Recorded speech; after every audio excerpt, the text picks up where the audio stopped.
Hi, I want to welcome you to the AXO competition. This is Visual Arts Painting. And my name is Annie Ruth. I am a visual artist who is here in Cincinnati. I'm the founder of a unique nonprofit called Eye of the Artist Foundation.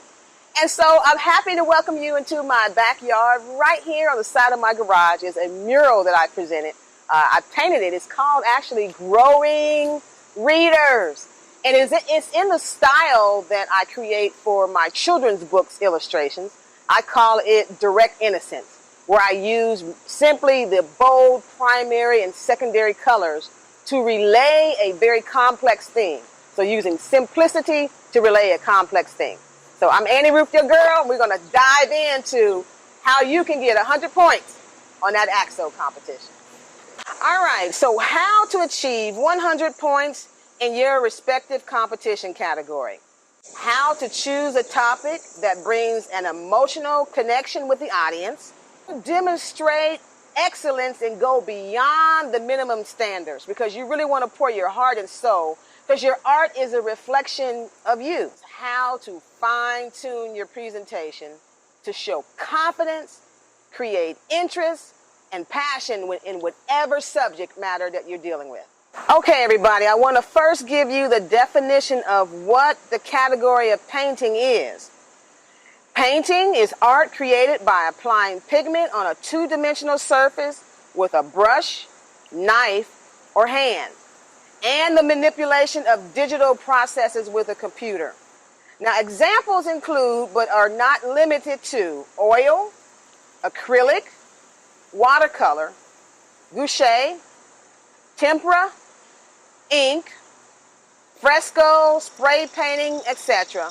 applied on a canvas board, paper, mixed media, or any flat surface. So make sure y'all keep that in mind. Painting.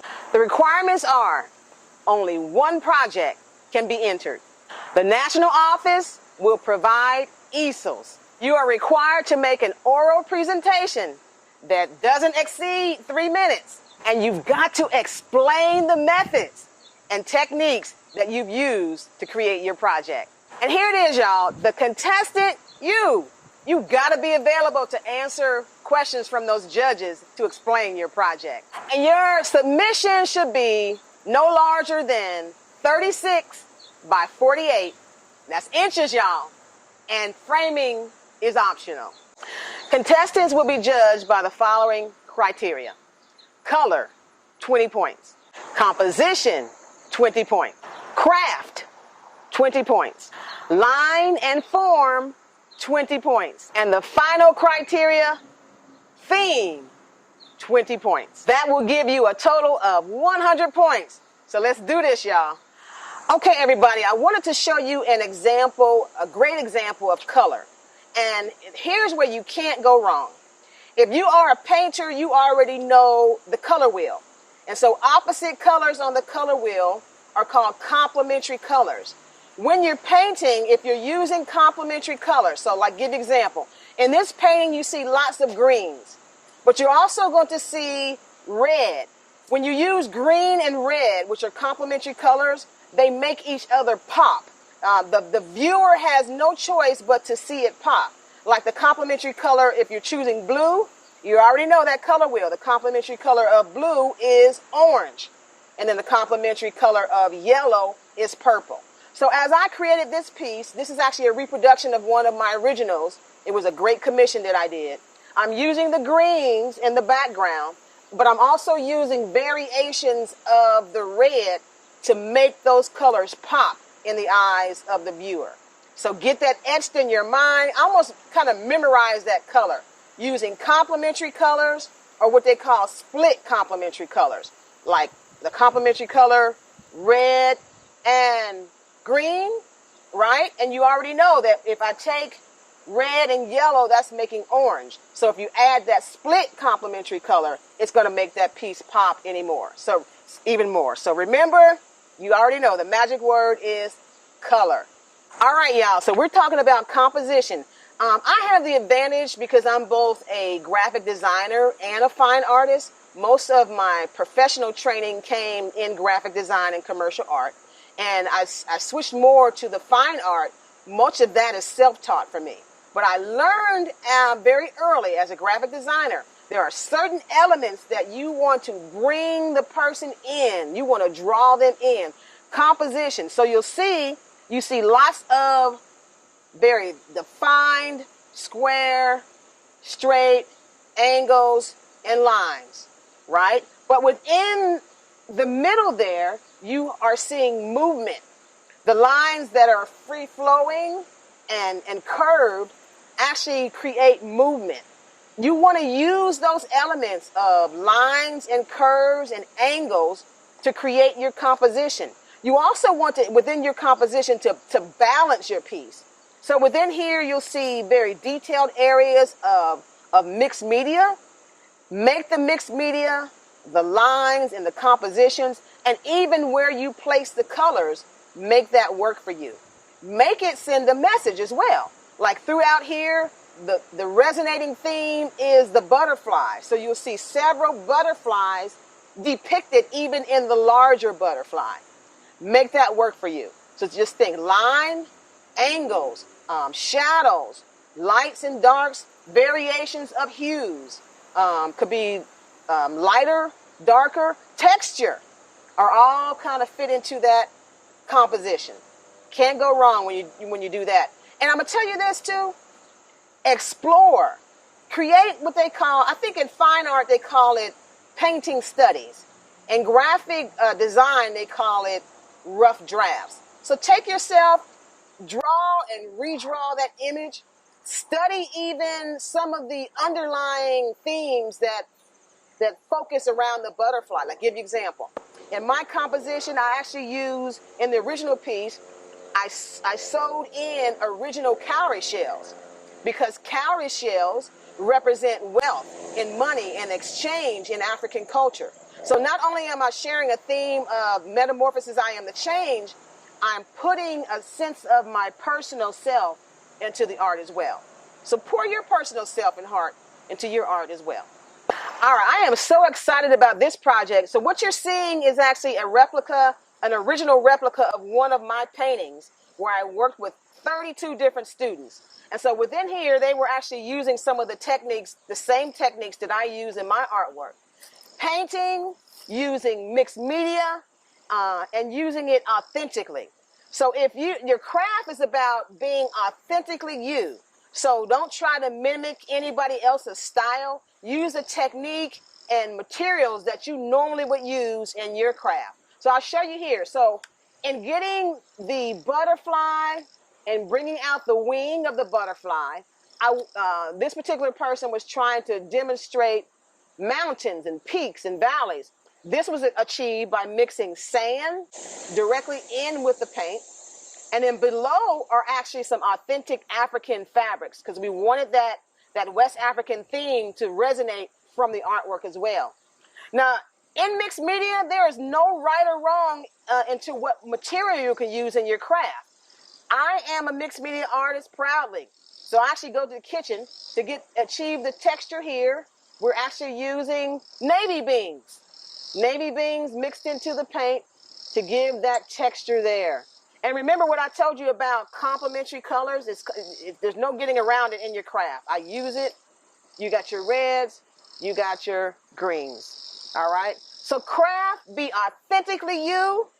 Work it out. It may take, if it takes you 2 hours to work on an area, do you. Pour excellence into it and let your craft be a reflection of you and a reflection of excellence. So here we go. Theme.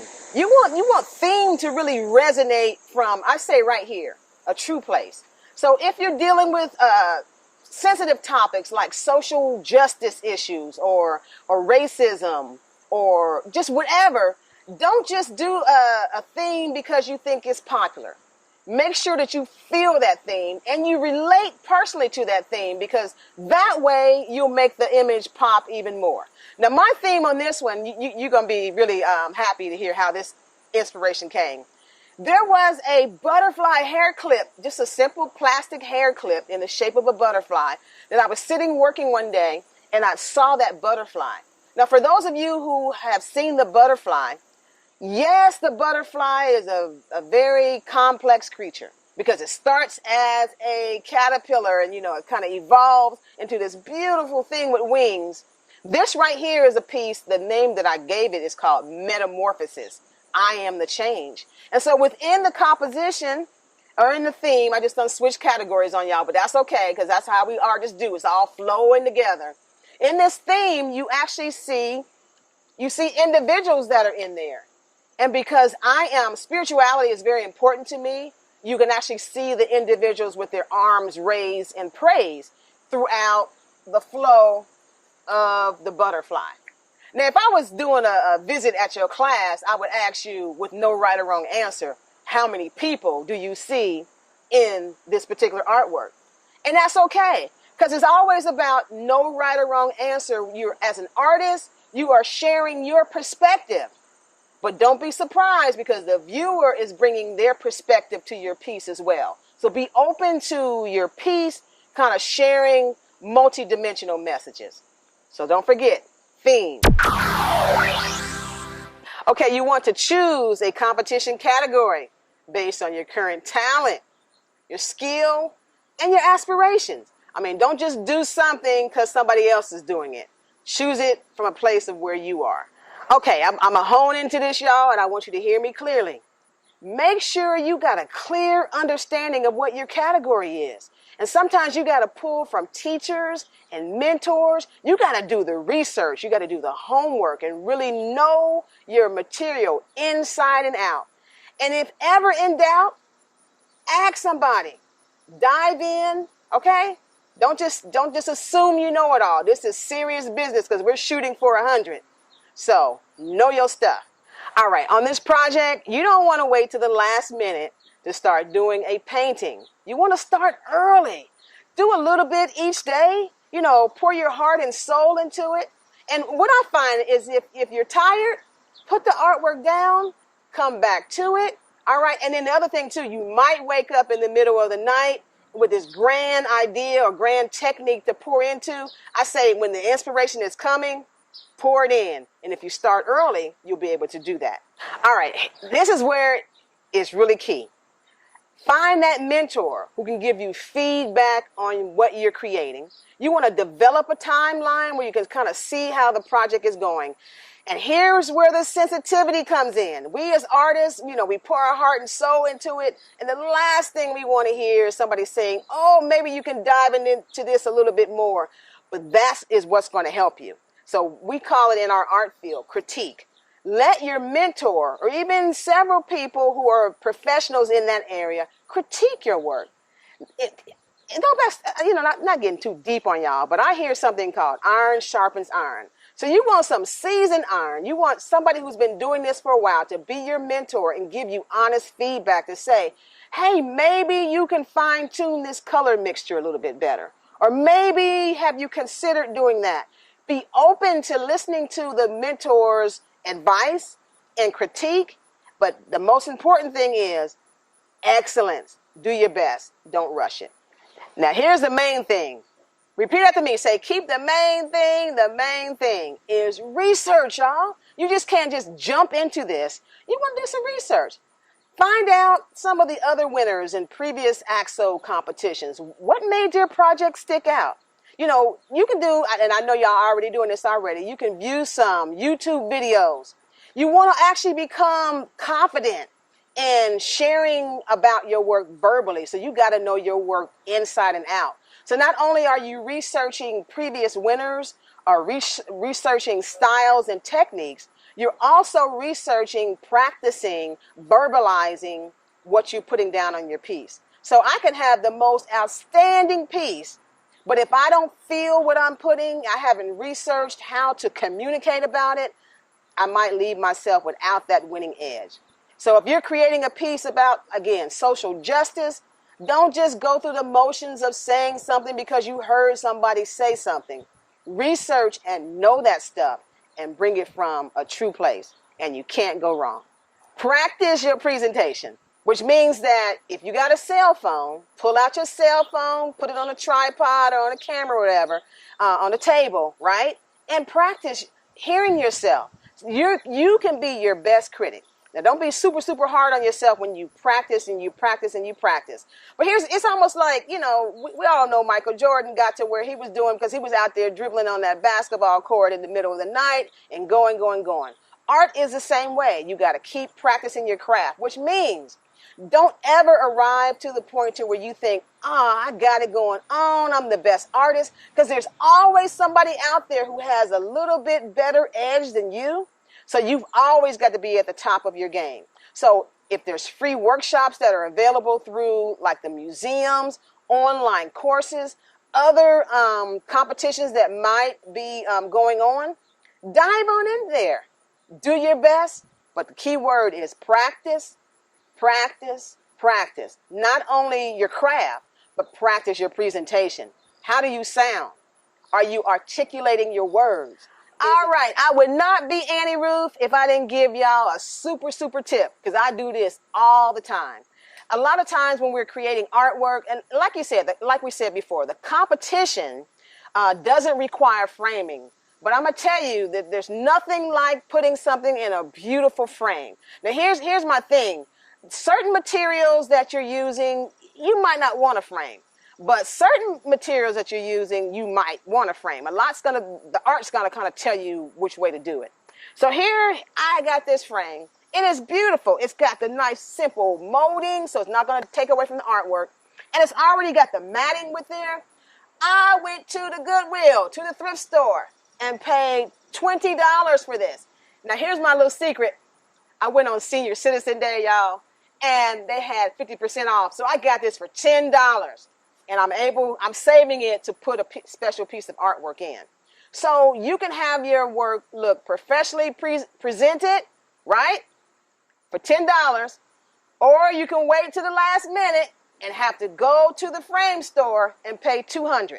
So you want to pay $10 or you want to pay $200. So if you get started timely, like I told you before, hit the thrift store, you get a good frame deal. I want to say thank y'all for taking this time to be with me and allowing me to share some tips. But on a final note, I want you to let it sink in. See this to the end with excellence in every step. Show up on time, all right? Don't give up. And this is the Annie Ruth tip here. Know that if you have poured your very best into this, that you will achieve 100